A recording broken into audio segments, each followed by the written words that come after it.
Today, I'm going to show you my A7C workflow that solves all of those nasty yellowy green issues, but also allows you to take straight out of camera video that already looks pretty awesome to begin with, stick it into Premiere Pro, and with a few really simple steps, either get it to a perfect spot where you can upload it to YouTube, it's ready to go, or to a nice neutral position where you can start doing some artistic color grading or even add some LUTs on. I'll also be giving you a free Premiere Pro LUT that goes along with this whole entire process, so make sure that you stick around to the end so I can tell you exactly how to get it.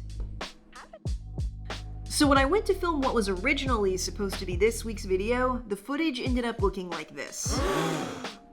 Somehow my custom HLG settings, which I told you about a couple weeks ago, got reset, which meant that my entire editing process went from being super easy to a total nightmare. And while I was dealing with all of this, I realized that maybe the thing that I was originally going to share with you could actually take a back seat, because it seems like all of you on the A7C, or really most Sony cameras from what it seems like, are having to deal with this yellowish green, hard to grade footage on a regular basis when you don't have to. The A7C is a phenomenal camera when you have the right settings dialed in. And a couple of weeks ago in another video, I told you exactly what those settings are. So I'm going to make sure to link that video up top. That way you can get those settings for yourself and install them on your camera. But today I want to take it beyond just the in-camera settings and talk about what I'm actually doing when I'm filming and I'm editing, because I figured out some tricks that are going to really speed up your process and get you consistent results on a regular basis. First thing being that you can absolutely use auto white balance with this profile. It actually plays beautifully well. Sometimes when I'm doing something for a client that's super serious, I might pull out the gray card, but for the most part, especially if I'm doing personal projects that are just for me, like these YouTube videos, I don't even bother with it. I always use auto white balance. So when I first started playing around with these settings, I was color correcting everything manually. So I'd bring my footage in, and then I'd bring up Lumetri color, and I'd bring up my whites, and then bring my blacks down, and then maybe I'd play around with my highlights and my shadows.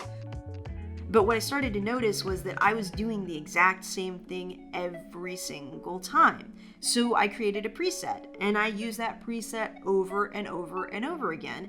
And that is what I'm going to be giving you today in the form of a LUT.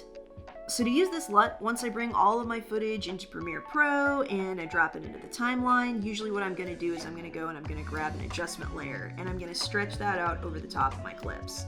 Now you can go in and you can adjust it from clip to clip, but I find that that opens a lot of doors to make mistakes, and I feel like the adjustment layer not only saves me a lot of time, but it also gives me the control to make the changes I want without making as many mistakes.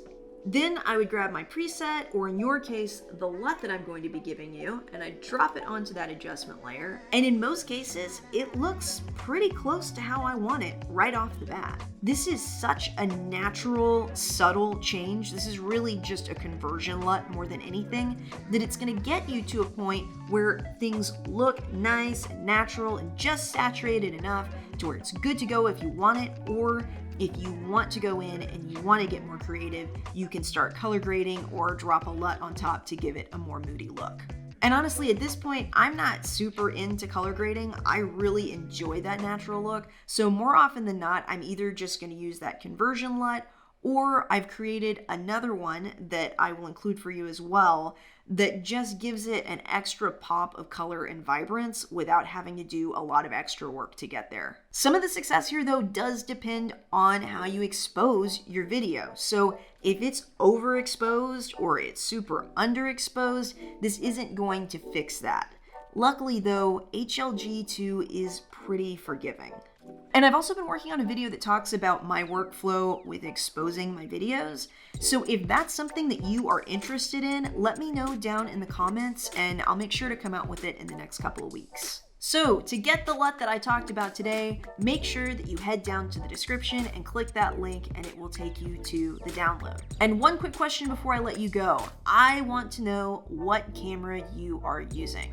Is it the A7C? Are you using something else? Maybe it's an M50? Let me know down in the comments, and while you're on your way down there, don't forget to hit that like button, and if you haven't already, subscribe and hit that bell. That way you never miss another video I come out with, and I will see you in the next one.